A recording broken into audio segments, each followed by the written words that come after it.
At the beginning of the story, we see a man kneeling while he was surrounded by different warriors. While on his knees, the man remembered his father's words to him. Our protagonist's father asked him to live for his clan.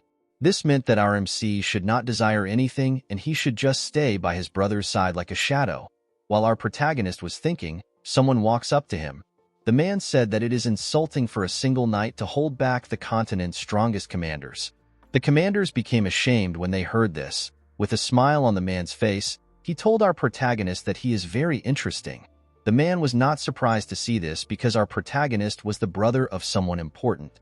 The man told our protagonist, whose name is Cyan Vert, that he is quite talented. Cyan was annoyed to hear what came out of the man's mouth. He called out the man's name. This man's name is Boris. Boris smiled when he heard Cyan's voice. Cyan drew out his sword and asked Boris to tell him the person who ordered for his assassination. He asked Boris if it was the emperor that wanted his head. Cyan's sword released a small amount of dark energy. Boris was surprised to see the energy which the sword was emitting. He had only heard about the black fog in the rumors. He used his hand to cover his nose due to how sickening the energy was. Cyan stood up and released a large amount of his energy. Boris was not surprised to see this. He already knew that our boy was an assassin from Mist. According to Boris, Mist is an organization that is like fog to the Knights of Light. He told our boy that he will tell his higher-ups that he got rid of an impure being that was affiliated with Mist. Cyan did not care about what Boris said.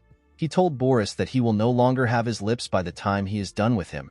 As our boy's energy slowly got close to Boris, the evil-looking priest told him to not waste his time using his secret technique. He told Cyan that the entire area is covered with 9th star magic barrier. Our boy realized that he could not continue fighting. He knew that he had to escape the knights and get to his brother. He wanted to reveal the true culprit of the assassination to his brother. Cyan took a stance and told Boris that he will simply cut the barrier into pieces. Before our boy could make a move, he hears someone asking him to stop. Boris stepped aside and bowed his head when he saw this person. Cyan broke down when he saw the person who spoke to him. While staring at this person, Cyan remembered what his father said to him. Our boy's father told him that his brother Askell is an extension of the clan. He told Cyan that the success of Askell Vert is also the success of Cyan Vert. The person who stood before Cyan was a knight. Cyan could not comprehend what was happening. He could not believe that the culprit was his brother Askell. Askell grabbed his sword and slowly walked up to our boy. Cyan fell on his knees. When Askell arrived in front of his brother, he could tell that his brother was confused. Cyan looked up at his brother and asked him to explain himself. Askell told our boy that he has carried out his duties well. He told Cyan that he has worked well for the clan and himself. Cyan was shocked to hear this. Askell told his brother that he simply wants to relieve him of his burden. Cyan grabbed his blade and began to release a small amount of energy. He asked his brother if he has done anything wrong. Askell was surprised to hear this question. Askell told his brother that the black fog that surrounds him proves that he is no longer human. He called his brother a murderer. The black energy around our boy thickened when he heard this. Askell yelled at his brother and told him that he has fooled everyone for a long time. He asked our boy if he truly doesn't know his sins. Cyan could not believe that Askell called him a murderer and a sinner. He was annoyed to hear what his brother was saying. The succession fight within the Empire, the Demon King's raid, and the war to unify the continent. Cyan helped his brother achieve all the things that he started. He did this by serving his brother with his life. Our boy smashed his hand into the ground. He could not believe that his brother was abandoning him, especially after he had worked like a dog for 20 years. As our boy became more enraged, the black energy around him thickened. Cyan stood up and decided to do things his own way. He did not care if he was going to die. He was willing to do anything to end his brother. Our boy released an enormous amount of mana and got ready to attack. The commanders were shocked to see this. They could not believe that Cyan still had so much mana left. They were certain that Cyan could not be an ordinary human. Cyan created a mask with his mana and took a stance. He asked Askell if he is not ashamed of himself. Cyan told his brother that he is a terrible person for trying to kill him because he is scared. Askell was annoyed to hear this. Cyan rushed to attack his brother. Askell easily dodges Cyan's attack. As our boy ran round his brother, he hoped to end his brother with one attack. Cyan rushed to attack his brother. He wanted to stab Askell in his weak point in order to stop him from regenerating. Before Cyan's blade could touch his brother's back, a shield appeared in front of him. Cyan was shocked to see the shield. He noticed that Boris was the one casting the spell. Before our boy could take another step, Askell stabbed him. He called Cyan a poor bastard. Our boy let go of his blade when he was stabbed. Askell told Cyan that he wanted to give him a painless death due to their relationship. He asked his brother to tell him why he showed his true colors. Askell told our boy that he has always known he was a demon. He told Cyan that he has never trusted him from the beginning. Cyan broke down when he heard this. Askell kicked our boy to the ground and turned around. He asked his men to leave with him. While on the ground, Cyan was covered in a pool of blood. As his consciousness slowly faded away, Cyan wondered if he was going to die. He was sad to see that he lived such a foolish and pathetic life. As Askell walked forward, he hears someone coming close to him. When he turned around, he saw his brother coming towards him with his blade in his hand. Cyan screamed out in anger as he rushed to attack his brother.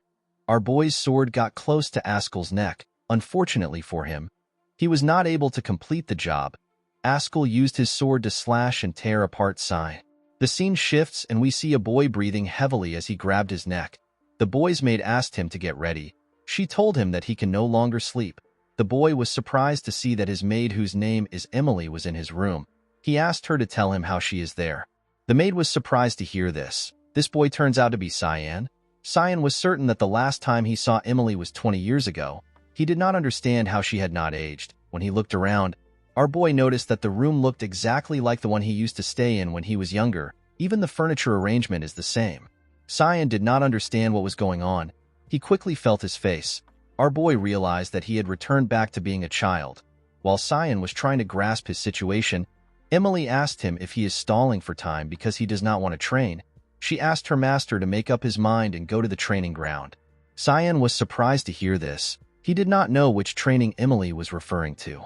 After getting dressed up, Cyan decided to go to the training ground. After looking at his surroundings, Cyan became certain that he had returned to the Vert clan duchy. He wondered if his life was flashing before his eyes. Upon seeing the people at the training ground, our boy remembered what happened 27 years ago. It happened March 1st of the Foundation year 985. The event took place a year before our boy entered the academy. Every year, the duchy holds a duel training session. Duke Vert, who is Cyan's father and the owner of the duchy, usually attends the event. Thanks to this, the event is treated as a big deal. Cyan's opponent was Cyan Vert. He is Cyan's half-brother who is the same age as him. Cyan's mother is a woman called Margaret Erzith. She is the wife of the Duke. Thanks to this, Cyan received a lot of attention, even though he and Cyan were the same age. Our boy was the bastardized son. After he was mocked in the duel, he became a laughing stock to everyone. Cyan remembered his father telling him not to do anything. He remembered that his father stopped paying attention to him after the duel. Currently, the same duel was about to take place. Emily begged her young master to simply surrender. Cyan could not believe that even a maid was looking down on him. He drew out his sword and assured her that he will be fine. When our boy drew out his sword, he noticed something odd. Cyan did not understand why a rapier would be heavy. He realized that his strength was the same as when he was younger. Our boy was certain that what he was currently feeling was quite realistic. He knew that his life was not flashing before his eyes. Cyan had also never heard of any magic powerful enough to create such strong illusions. Our boy began to believe that he might have truly returned to the past. Cyan was surprised to see his brother in front of him. He had expected Cyan to run away. Our boy did not care about Cyan. He was more focused on the fact that he could change the future. While Cyan was thinking, the Duke asked them to begin the duel. Cyan immediately rushed to attack his brother. He asked Cyan to stop thinking. With a smile on his face, Cyan swung his sword. Our boy noticed something odd when Cyan swung his sword. He noticed that Cyan was as slow as a snail.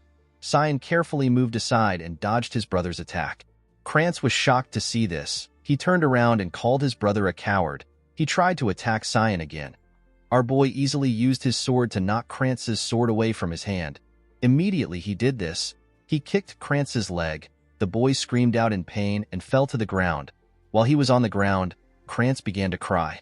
The Duke and his wife were surprised to see what happened. Margaret could not believe that her precious son was on the floor. Cyan knew that he could easily end the duel by putting his sword next to Cyan's throat.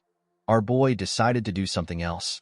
In the past, Cyan used to bully our boy as a form of entertainment. This bullying continued in the academy. Our boy decided to stomp on his brother. He wanted to beat Krantz to the point where he would never think of doing anything again. As Cyan walked up to his brother, he decided to pave a new path for himself. When Krantz saw Cyan coming closer, he began to scream. The scene shifts and we see that our boy has completely beat Krantz up. The winner of the duel was Cyan. After the duel, the Duke ordered Cyan to come see him. He even cleared up his schedule. Cyan was surprised to see this. He wondered if his victory was actually so impressive. The Duke even gave Cyan Yulkin. Yulkin is a high-class knight who is directly under the Duke. While walking in the hallway, Cyan noticed that Margaret was in front of him. Our boy realized that Margaret was coming from the Duke's office. He could tell that Margaret went to talk about her son with the Duke. Our boy was happy to see the look on Margaret's face. She looked like she was insulted. Cyan decided to taunt Margaret. He asked her to tell him how Krantz is. Margaret was annoyed to hear this. She could not believe that Cyan had the audacity to ask such a question after beating her son up. She told Cyan that he is quite thick-skinned. As the two walked past each other, Cyan told Margaret that duels usually end with injuries. Margaret was annoyed to hear this. She called our boy a bastard and told him that bastards should not be treated like legitimate children. With an annoying smile on her face, Margaret told our boy that he is just like his mother. She told Cyan that his mother is a dirty whore. Margaret made our boy understand that he is supposed to be on the streets begging for food. She asked Cyan to stop putting up a fight and know his place. Cyan became pissed off when he heard this. He could not believe that Margaret actually crossed the line. He wondered if he should just kill her. Cyan quickly removed this thought from his mind. Our boy smiled when he thought about how he was going to torture Margaret. Nobody knew how to torture like Cyan, a former assassin. Cyan planned to torture Margaret slowly. Our boy reminded Margaret that he is also going to the academy with Krantz. Margaret did not understand what Cyan was trying to say. She asked him to tell her his point. With a terrifying smile on his face, Cyan asked Margaret if she wants her child to graduate with his limbs intact. He asked her if she is not worried about Krantz. The Duchess was annoyed to hear this. She raised her hand and tried to slap our boy, before Margaret could lower her hand. Yulkin used his hand to block her. He told her that the Duke is urgently calling for Cyan. He told her that they can no longer delay themselves. With a serious look on his face, Yulkin told the Duchess that they have to leave. Margaret was shocked to see the look on Yulkin's face. She knew that she could not touch Cyan. Cyan laughed as he hid behind Yulkin. He knew that Margaret could not do anything in the duchy. The Duke's orders are absolute. Cyan was being protected by a knight who was under an order. Our boy was happy to see that Yulkin is a knight who would not submit even to the Duke's wife. In the next scene, we see Cyan step into his father's office. He bowed his head and introduced himself as the youngest child of the Vert family. After introducing himself, Cyan greeted his father. Our boy realized that it had been 15 years since he last had a proper conversation with his father. The Duke asked his son to take a seat. Cyan's father is known as Illegitimate Vert. He is the great feudal lord of Velias. Velias is a feud which is on the western part of the Ushif Empire. Velias is also known as the guardian of the continent. He is a hero who stopped the invasion of demons for a long time. With the help of his remarkable magic power and worldly wisdom, Velias shouldered a responsibility that no one compelled him to take. He shouldered this responsibility until he was killed in the invasion of the Demon King's army. The only thing the Duke ever wanted was for there to be peace throughout the continent. While people saw Velias as a great person, Cyan saw him as something different. Cyan remembered his father as someone who gave up his own free will and decided to live his life for others. Our boy saw his father as a stupid man. The Duke told his son that his eyes followed the sword, and he easily dodged the attack. Cyan did not understand what his father was saying. The Duke reminded our boy that he looked straight at the path of Krantz's sword. Upon seeing the path, Cyan easily dodged the attack. Velias asked Cyan to tell him when he learned how to wield a sword. Cyan realized that his father was still as sharp as before. He told his father that he usually practiced his swordsmanship in the night. Velias was surprised to hear this. He was certain that his son never had an interest in swordsmanship. He asked Cyan to tell him why he hid his excellent skills. Cyan told his father that he did not want to draw anyone's attention. The Duke found this odd. He asked Cyan to tell him why he fought Krantz seriously if he did not want to draw attention. Cyan did not know how to reply.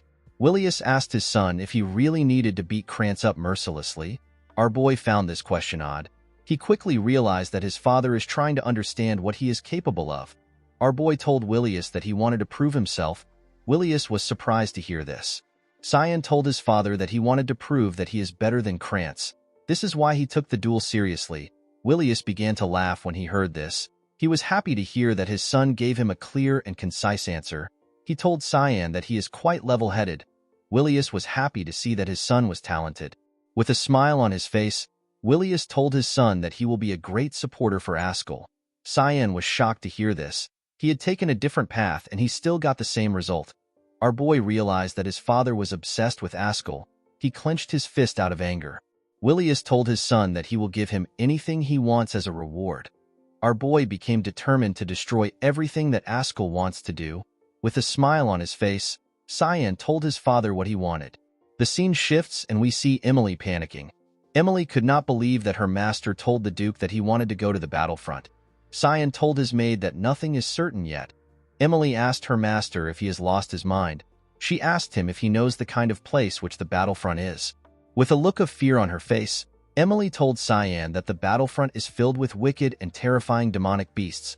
Velias is the only place on the continent that can be called a battlefront. Velias and Lemia Valley are separated by a river. Lemia Valley is known as the front line. The front line is a ferocious battlefield where battles with demons have been going on for hundreds of years. Because of how dangerous the battlefront is, Willius was against Cyan's request. He told our boy that he will only grant him his request under one condition. Willius asked his son to become worthy enough to go to Lemia Valley in 1 month. Cyan was surprised to hear the condition. He did not know how his father was going to determine his worth. Our boy clenched his fist and assured himself that he will raise his physical strength before a month. Cyan knew that he was still much weaker than his peers. Our boy realized that he was quite lucky to have retained his combat senses after he regressed. He was certain that he would have not been able to beat Krantz without it. After looking at his body, Cyan was able to pull out a small amount of mana. Our boy realized that he can become stronger in a much faster way. He decided to quickly begin his training. Before our boy could do anything, someone barges into his room and calls out his name. The person who barged into the room was a girl named Alice. Alice quickly ran to Cyan and grabbed his collar. She asked him if he is crazy. While Alice was shaking Cyan, Emily simply greeted her. Alice was shocked to hear that her brother asked their father to send him to the battlefront. She asked our boy to explain himself. Cyan could not say anything. He begged Alice to let go of his collar. Alice dropped her brother. She believed Cyan was being overconfident because he defeated Krantz. She asked her brother to follow her to the roof. When they got to the roof, Alice asked her younger brother to draw his sword. She told Cyan that she will let him go to the battlefront if he can survive her attacks for 3 minutes. Our boy was surprised to hear this. He asked Alice if she actually needs to fight him. Alice told her brother that she does not want to hear his opinion. She asked him to answer only one question. Alice asked Cyan if he is going after the family's title. Cyan was surprised to hear this. He realized that Alice was worried about him because of the title. Unfortunately for Alice, our boy had no interest in the title. Upon seeing that her brother did not reply, Alice assumed that he was actually after the title. She asked Cyan to draw his sword. Our boy drew out his sword. He could not believe that he had to fight Krantz and his sister in one day. The moment Cyan drew out his sword, Alice rushed to attack him.